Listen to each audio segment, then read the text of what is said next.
Guys, this one hits really hard.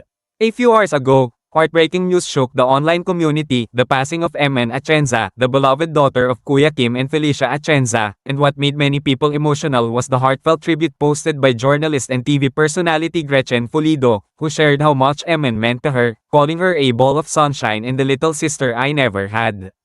Today, we'll talk about Gretchen's emotional message, Kuya Kim's moving statement, and who Emman really was, beyond the headlines. So please stay with me until the end of this video. This story deserves to be heard. In her Instagram post, Gretchen Fullido shared a series of photos with Emman, full of smiles, laughter, and that kind of warmth that only true friendship can bring. She wrote, "I'm going to miss you so much, my dearest Emman.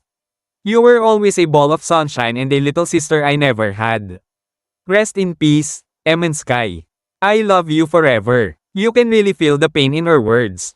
And if you look at the comments under her post, fans and friends alike were sending virtual hugs, saying things like "This breaks my heart, she was such a beautiful soul, and heaven gained another angel."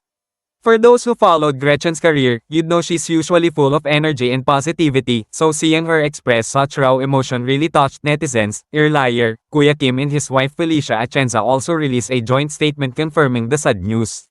Their message was simple, sincere, and deeply moving. They wrote, "It's with deep sadness that we share the unexpected passing of our daughter and sister, Emman.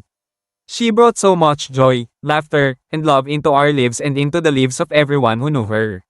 They went on to describe Emman as someone who made people feel seen and heard, and who wasn't afraid to talk about her mental health journey, helping others feel less alone.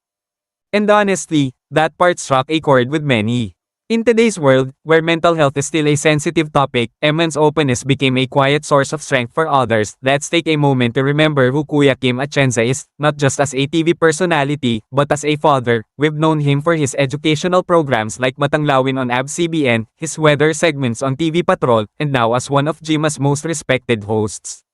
But behind the camera, he's a devoted family man who's always spoken about faith, gratitude, and resilience, and now, facing one of the most painful losses a parent could ever experience, many fans are rallying behind him, sending prayers and comforting messages. One netizen wrote, "Kuya Kim, we've seen you share wisdom and hope with us for years. Now it's our turn to lift you and your family in prayer."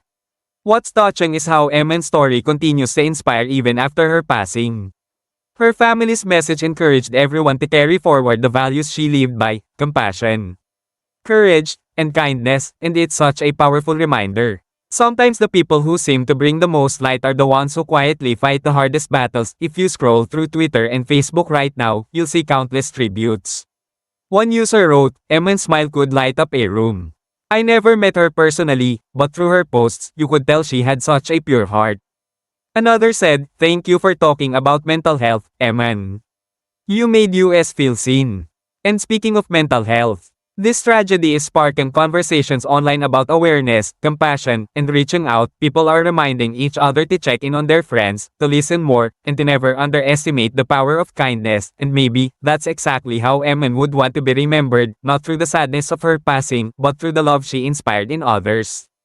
There's also talk that GMA and some of Kuya Kim's colleagues are planning a tribute segment for Emman, to celebrate her life and highlight the message she stood for. Though it hasn't been officially confirmed, many believe it would be a beautiful way to honor her memory. To Kuya Kim, Felicia, Eli, Anna, and Jose, our thoughts and prayers go out to your family. And to Gretchen Fullido, thank you for reminding everyone how precious every moment is with the people we love. Emman Atienza may be gone too soon, but her light clearly continues to shine through every person she touched, every smile she gave, and every story she inspired. What are your thoughts about this, guys? Have you ever lost someone who reminded you to live with more kindness and compassion? Share your thoughts in the comments below. Let's keep the conversation going. Don't forget to like, comment, and subscribe for more updates and heartfelt stories from the world of showbiz and beyond. And as Kuya Kim always says, dapat alam mo. Would you like me to add a thumbnail text and caption? For example, "Gone too soon, Kuya Kim's daughter remembered emotional photo set up" to match the video theme.